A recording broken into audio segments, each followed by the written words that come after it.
how are you today? My name is Samson Adegbami, and I'm so excited to bring another episode of my teachings that I normally do, and it's great to have you watch this. So today I'm talking about this other two kind of sight, insight and foresight. What is insight? Insight refers to a deep understanding of the present with a view of how it impacts the future, and that's why insight is very important. In fact, I believe for me it's very powerful because it helps you to see what's happening now vis-a-vis what you should do for the future. You know, there's a scripture I really love that talks about 1 Chronicles in chapter 12 or 22 there about of the children of Issachar who understood the time and knew what Israel should do. It says that their brethren were subject to them. Why were they subject to them? It said they knew they understood the times, they understood the seasons. You know, someone said that one of the things that will determine where you end in life is the books you read, the places you've been, the people you meet, and how you interpret your season. How you interpret your season. The correct interpretation of the season of your life is what we call insight. It gives you insight, and it is that insight that actually determines what you do and impacts your future. Let me give an example. When you drive a car is full of insight. The only way you can drive a car successfully to its destination is the fact that the car manufacturers, in their wisdom, they understood that you needed insight.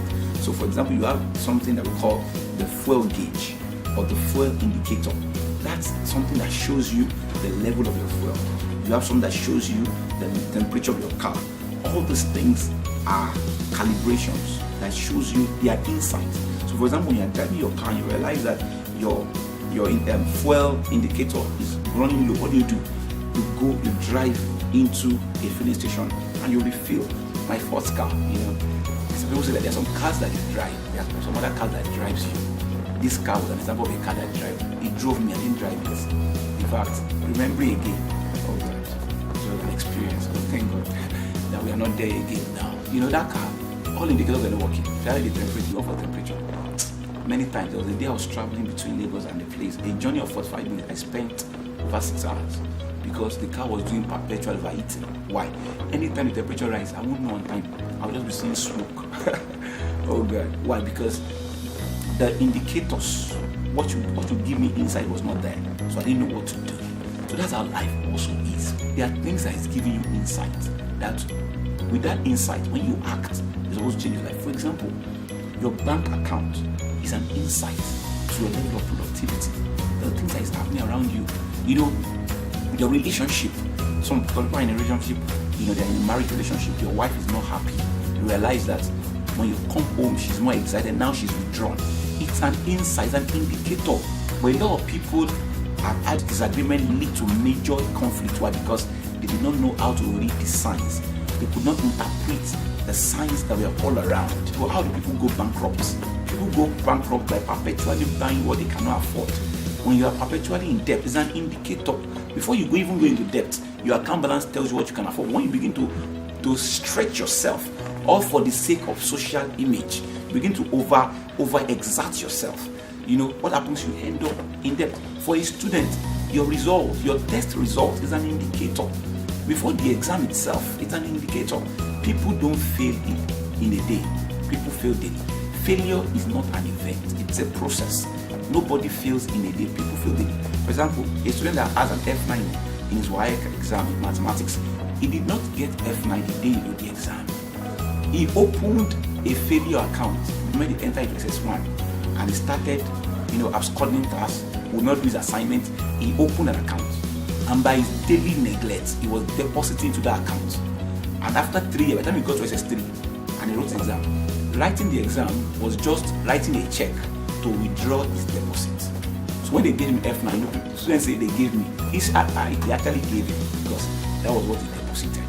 You don't get out what you have not invested. So also, there are indicators, even in your business, there are indicators you need to keep your eyes on.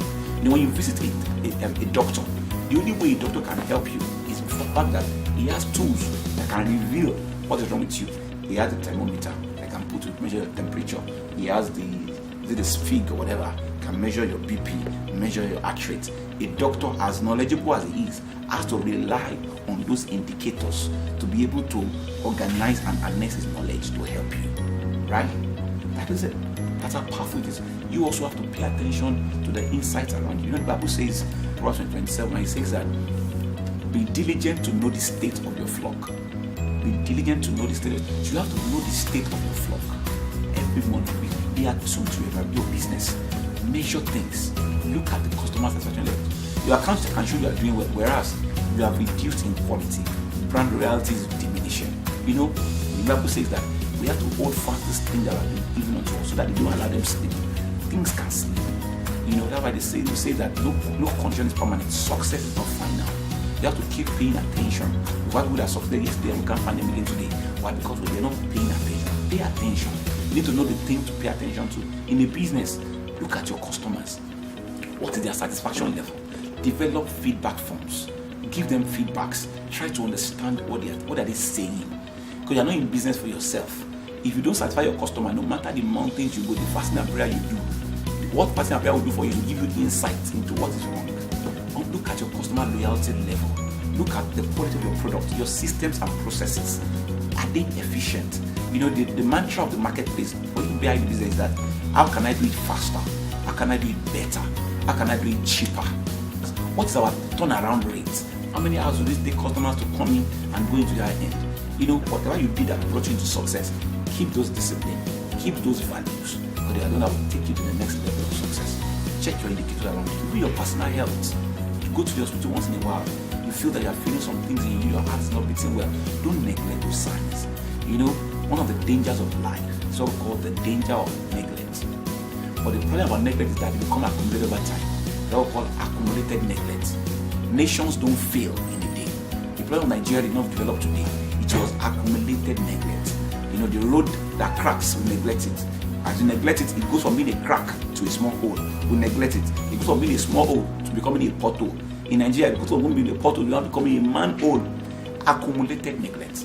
Why we are there, Nigeria, everybody's kind of restructuring. How did we get here?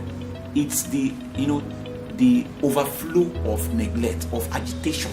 People's spirits cannot be oppressed. God is against oppression.